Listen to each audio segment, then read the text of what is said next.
So, after an extensive search of more than 200 student applications, it was the largest pool of applicants we've ever had.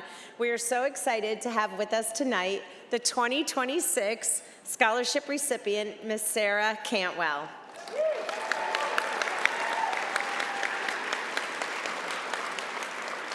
For the first time ever, the club has had the resources to award the largest scholarships we have ever given out to further her academic pursuits, $50,000. That's thanks to all of you guys here. As I've gotten to know Sarah over the past couple of months, let me tell you guys, she is only a high school senior, and you are just gonna be wowed. She is the captain of our high school's cybersecurity team, leading the first all-girls team to Florida's Cyber Patriot Top Award 2 years in a row.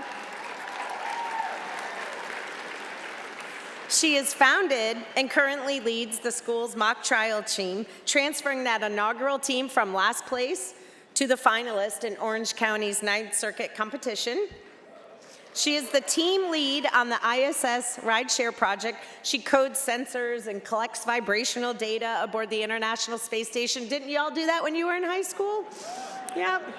And oh, by the way, she does all this while she plays at the varsity level, volleyball, lacrosse, soccer, weightlifting, and she's captain of 2 of those teams. And remember, she's in high school. So ladies and gentlemen, please join me tonight in welcoming Sarah Cantwell to the stage.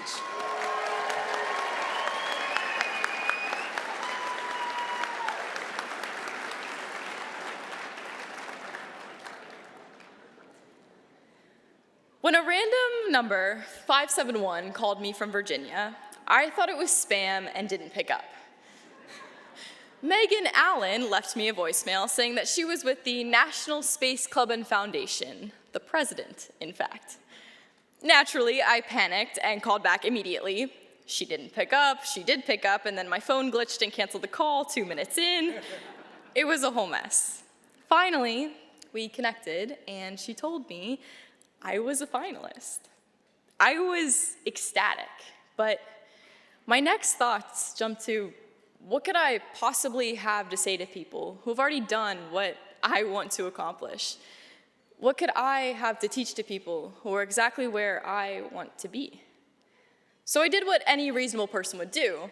I watched every past keynote speech I could find, and there's a lot. As I listened to these brilliant speakers, I noticed something. Almost all of them discussed knowing their path from a young age. Their clarity of purpose they seemed born with. And I thought, that's not my story at all. My school has this wonderful tradition where they have the freshmen write letters to their senior selves. When I opened mine in November, freshman 13-year-old me had this to say. Right now, I don't have a clue what I want to do when I grow up. Everything is unplanned, but I'm just going with the flow. Math is still not my strong suit. I'm hoping that algebra will be easier than geometry. Do you have a boyfriend yet? I do unfortunately report that algebra is not easier than geometry, but I did get a boyfriend, so. Up until sophomore year, I didn't know what I wanted to do. I knew what I didn't want to do, or I knew what I didn't want to do, anything in STEM. The thought of taking another math class past high school was genuinely horrifying. It was only when I took a class titled Intro to Innovation and Design that my mind was changed. I remember the moment things just clicked. We were coding shapes on a visual design platform, basic stuff, just making pyramids appear on the screen. Everyone else finished the assignment and stopped, but I kept going, wanting to add color and texture, and I made mine into a pretty cool ice cream cone. As I signed up for more computer classes, my teacher, Mrs. Frederick, recognized my passion and fueled it. She altered the trajectory of my life. She signed me up for the cybersecurity team despite my many protests. I was a 4-sport athlete, president of the mock trial team. I had speech competitions and volleyball practice. I didn't have time. People like me didn't do cybersecurity. I didn't fit the profile. Every time I tried to talk myself out of it, she pushed me right back in. As I look at my resume now, cybersecurity captain, Lockheed Martin intern, advanced calculus classes, computer engineering aspirations, 9th grade me would ask, why would you do this to yourself? And that's exactly the question I want to answer today. Because I believe that STEM faces a deeply harmful narrative, that success requires inherent genius, that NASA engineers possess an innate understanding of calculus, that Dr. Robert Goddard built his first liquid-fueled rocket on his first day of physics class. While achievements absolutely deserve recognition, we often neglect the failures that paved the way. We miss opportunities to showcase the grit and perseverance that built the success. That kind of thinking is why only 20 students out of nearly 1,000 at my school were involved in robotics and computer science combined. 20 out of 1,000. When I realized this, I started doing what Miss Frederick, my teacher, did for me. I remember I approached my volleyball teammate, Grace, after practice one day. She was just sitting in the locker room and scrolling on her phone. And I went up to her and I said, Grace, we're in some desperate need of girls on our cybersecurity team. Will you join? She said, Sarah, no, that sounds way too hard. No, thank you. And that's when I told her the truth. I didn't know anything about computers when I started. My first year on the cybersecurity team, we got next to last in almost every competition we did. Last week, I spent 2 hours on a coding problem that a freshman solved in 15 minutes. If you can turn on your computer, you can do this. And she showed up, and she kept showing up. I continue that approach everywhere, in hallways with underclassmen, at assemblies and sports games. Soon, 20 students became 30. 30 became 40, 40 became 50, and soon we had more interested students than available spots.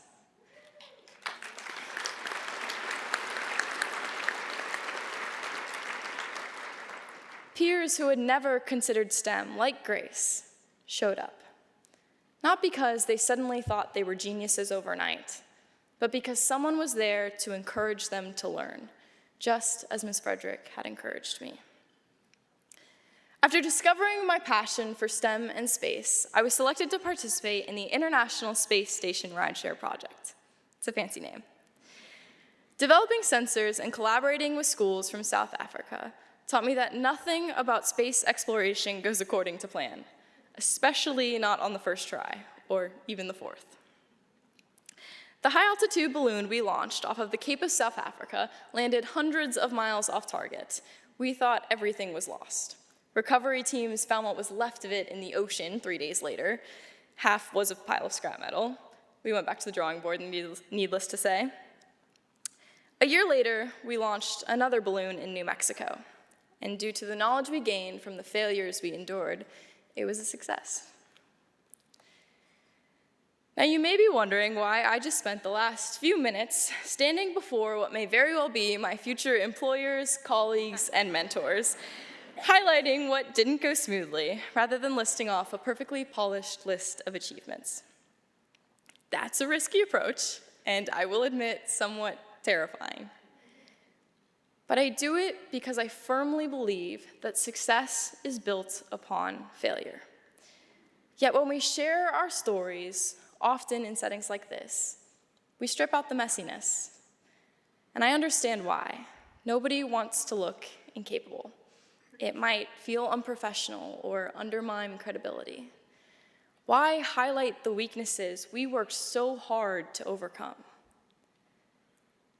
Here's what I've learned. It doesn't make people respect you less. It makes them believe that they can do it too. Social media quantifies our worth in likes and followers. We're living in the age of the individual. We're told to stand out, to be unique.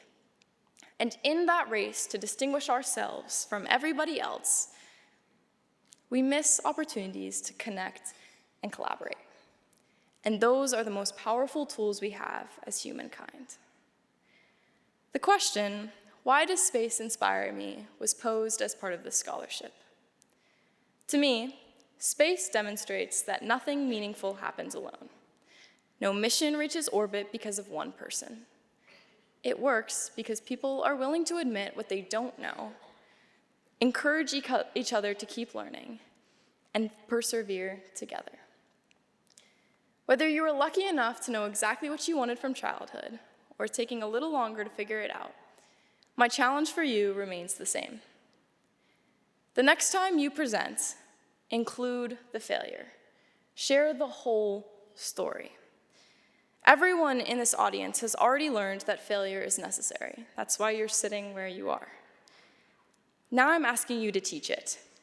Not by saying it's okay to fail, everybody says that, but by showing what your failures actually look like, by making them visible, specific, and survivable. Because the future of space and STEM will not be built by people who have never failed. It will be built by people willing to show up imperfectly, fail openly, and build something better together. Thank you.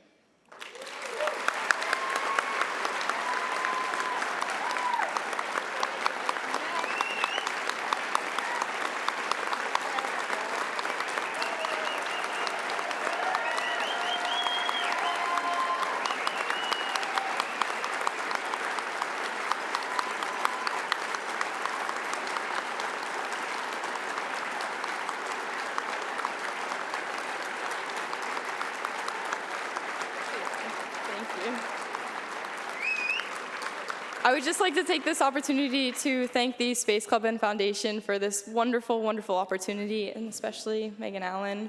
She's been so wonderful. Thank you.